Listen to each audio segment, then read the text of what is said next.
All right, Larry Krueger here from the Pig and a Pickle Krug Show with a little 49er update. And of course, check out Pig and a Pickle, 2 locations, Emeryville and Corte Madera. They're open 7 days a week, the best barbecue in all of Northern California. Go say hi to Damon and Mary. Go get some brisket chili, and tell them that Larry Krueger sent you. And this video is also brought to you by Underdog Fantasy. Check the link in the description. Use the promo code KRUG, KRUEG, and they will match you up to your first $100. Well, a lot going on in Ninerland. Just a couple weeks away from training camp. Rookies will report next week. The veterans report the following week. The first workouts are going to be at the end of the month of July, and it's on for the 2024-2025 season. The Super Bowl, of course, will be February of 2025 in the Big Easy, New Orleans, Louisiana, and the 49ers would love to be there representing the NFC. Now, let's talk a little bit about some of the stories surrounding the Niners just here in the last day or so. And we got some video. We're going to play some video for you.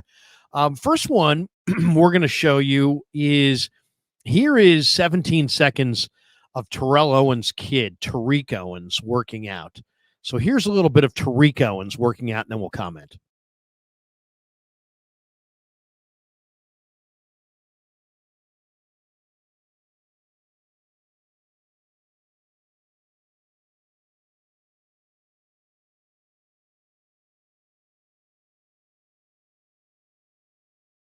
All right, that's a little bit of Terique Owens working out, getting ready for camp. And I will say this, for a guy who didn't really play any major college football, it just shows what incredible genes he inherited from his dad. Because this guy really hasn't played a lot of football. He's really, really raw, but he's got a pro body. Why? Because his dad is Terrell Owens, and his dad had one of the greatest pro bodies in the history of the NFL. And that was handed down to his son Terique. And Terique is not as big as Terrell. Terique is 6'1", 193 pounds, but he's ripped and he moves well. I don't know what his 40 time is, but he moves well. He looks like a pro athlete. I saw him in the mini camp in the local pro day. He absolutely, his athleticism and size and strength and frame really stood out, even on a field with pro athletes and great college players. Terique Owens, who played collegiately at Missouri State, really did stand out. Now, he's got no chance, like zero chance to make the roster, but he does have a good chance to make the practice squad. And if the 49ers see there's traits there that can be developed, I'm sure they're going to take the time and try to develop them.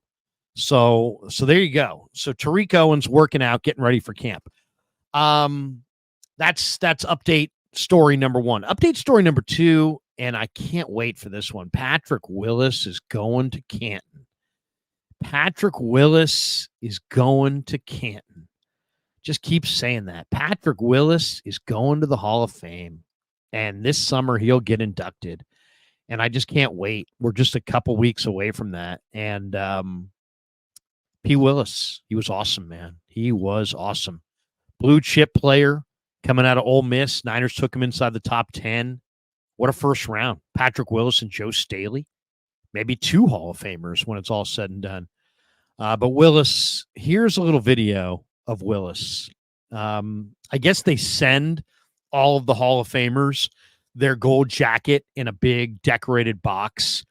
And here he is. Great number 52, Patrick Willis, one of the greatest linebackers ever, one of the greatest 49ers ever. The newest 49er headed to Canton. Here he is opening his Hall of Fame yellow jacket, taking it out of the box. Here it is. Little Patrick Willis unpacking the Hall of Fame jacket.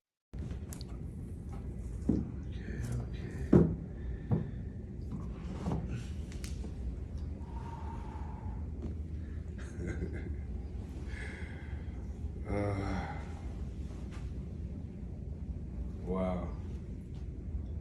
There was a time when one person offered to make me a yellow jacket, and it was in symbolism that one day I would perhaps be able to have the real one. But until then, I would have that, but to be holding this, man, it's beyond words. It's just full of gratitude, and thank you. Thank you to the Pro Football Hall of Fame. Shout out to the class of 2024. Almost time. Almost time. Let's go. All right, there you go. Little Patrick Willis right there, taking out his Hall of Fame jacket, man. I can't wait for his speech. I can't wait for that day. Patrick Willis is a great 49er, man. Great 49er, and he's so deserving. And I thought there was a chance that they were going to make him wait because his career was relatively short because of the foot injury, but they didn't. And good, kudos to the NFL for recognizing how great Patrick Willis really was, despite the fact that his career was probably cut short maybe by 4 or 5 years by the foot pain the chronic pain that he battled in his feet at the end. But what a player, man. This guy could beat the tight end. He could play inside. You couldn't run at him. He would take on guards. He would beat runners to the perimeter. I mean, what a player. What a player. Has there ever been a better inside linebacker duo than P. Willis and Navarro Bowman? I mean, to me, those are the greatest. That's the greatest pair of athletes that has ever played the inside linebacker position by far. You say, well, some of the other guys, I mean, Harry Carson and Pepper Johnson, but they didn't run like this. They weren't these kinds of athletes. They were great, but they didn't run like this. You think of some of the greatest. I mean, the Bears had a 4-3 and Singletary was the guy in the middle. But I mean, if you want to take Wilbur Marshall or Otis Wilson and put him next to Singletary, that wasn't bad. The Niners had some great linebackers on some of their great teams, but I mean, Willis and Bowman, spectacular. Speed, power, athleticism, all off the charts. All right. So 49er update, part number 3, George Kittle working out. Kittle's getting ready. Kittle's numbers have gone down 4 years in a row. He is working out, though. He's tight end 1, and there might not even be a good enough tight end 2.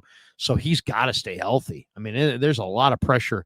Unless the Niners can add a tight end in a trade or a signing between now and week 1, I think I think Kittle's going to make it as the tight end 1, obviously. Then Braden Willis, I think, is going to be tight end 2. And I think Mason Pline out of Furman, an undrafted college free agent, if there is a tight end 3, I think it's going to be Pline. But Kittle is fired up, and he's always fired up. Here he is working out. Here's a minute or so of Kittle working out.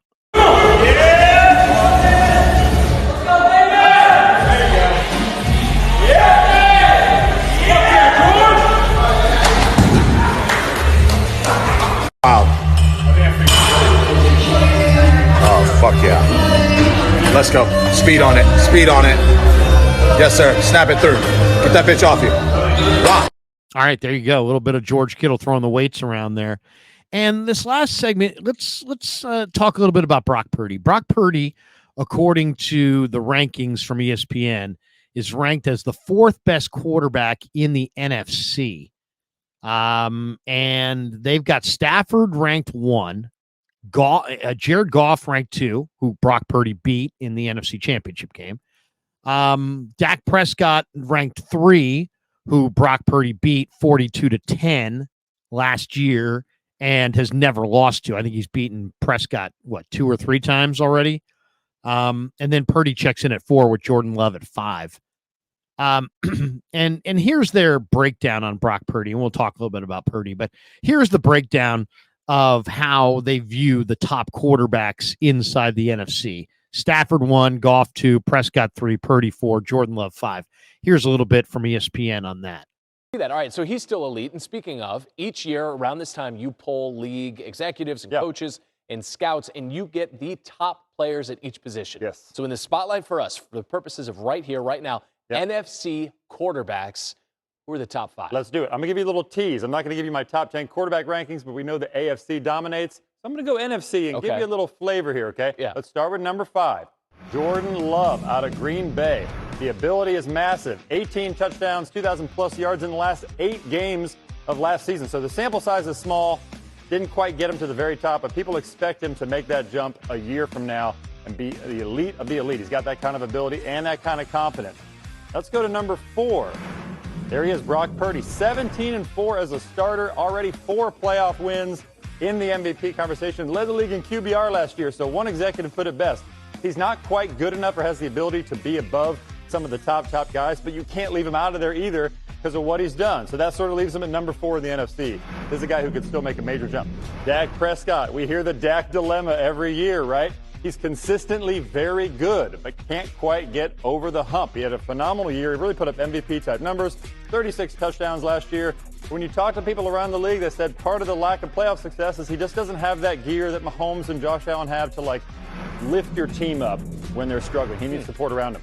Jared Goff, how about this upset? Number 2. I consider this at least a mild upset. 3 years ago, this guy couldn't get a single vote in my project. Now he's knocking on the door of the elite status. One NFL coordinator said he is the very best in the NFL throwing against zone coverage. So that's a huge compliment. And you got Matthew Stafford, tried and true. So this is where I love my project, because if you go by the numbers, maybe he's not number 1 in the NFC, but eye test, ability to lift his teammates. One NFC executive called him a kingmaker. Puka Nacua, good player. With Stafford, he's great. Cooper Kupp, good player. With Stafford, he's great. Stafford goes out of the lineup 2022, they lose a bunch of games. Comes back in the playoffs. So just his presence creates a massive swing for a team in a winning direction. And anybody just watching this and got the sound down or vice versa, these are NFC-only rankings, all right? So any Bills fan who's like, what about Josh Allen? NFC only. Now, it's a different position each day on ESPN.com and the ESPN app. No doubt. Quarterbacks tomorrow. A ton of positions have already been revealed. That's Jeremy Fowler. His rankings, cold, around. All right, there you go. So Brock Purdy's 4th overall. I personally would probably put him 2nd, to be honest, in the NFC. Stafford 1, Purdy 2. And then you want to go with Goff 3. Man, I could go with Jordan Love over Prescott. I could go with Prescott over Jordan Love. But to me, it should be Stafford should be 1. And in reality, I mean, Stafford is older at this point. I mean, if we're kind of doing career achievement, I mean, now this is the NFC, so you don't have Aaron Rodgers in the NFC anymore, but Kirk Cousins is still in the NFC with the Falcons. Kirk Cousins, pretty good quarterback too.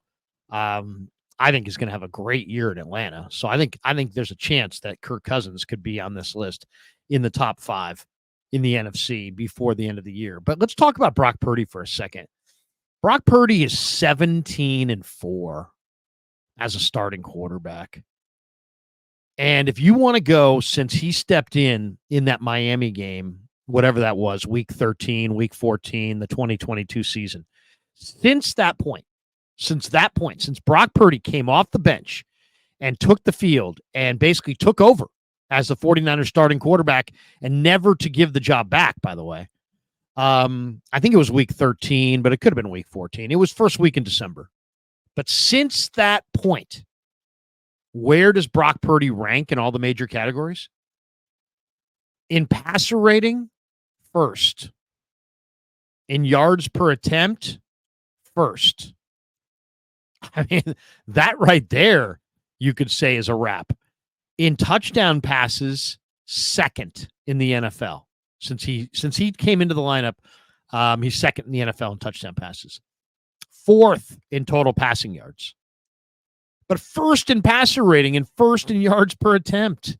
And he's 17-4. And he's got like 6 touchdowns and 1 pick in the playoffs. And outside of he lost the Philly game where he played 6 plays, and then he lost the Super Bowl to Mahomes.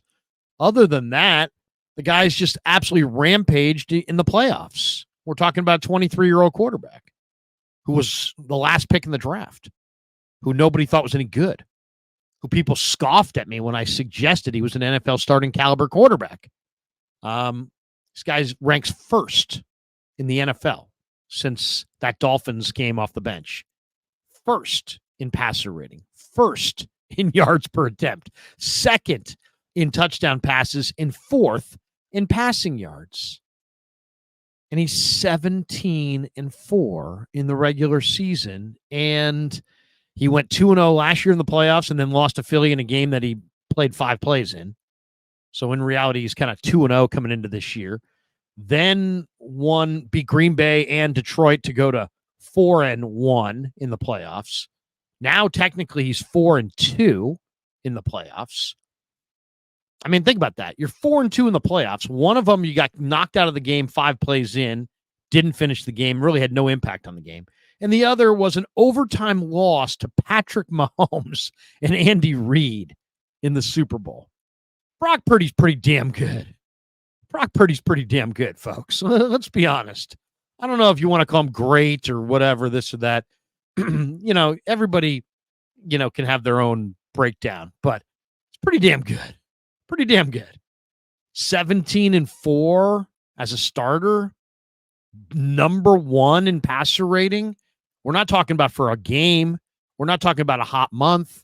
We're talking about since he came off the bench in 2022, he has the best passer rating in the entire NFL.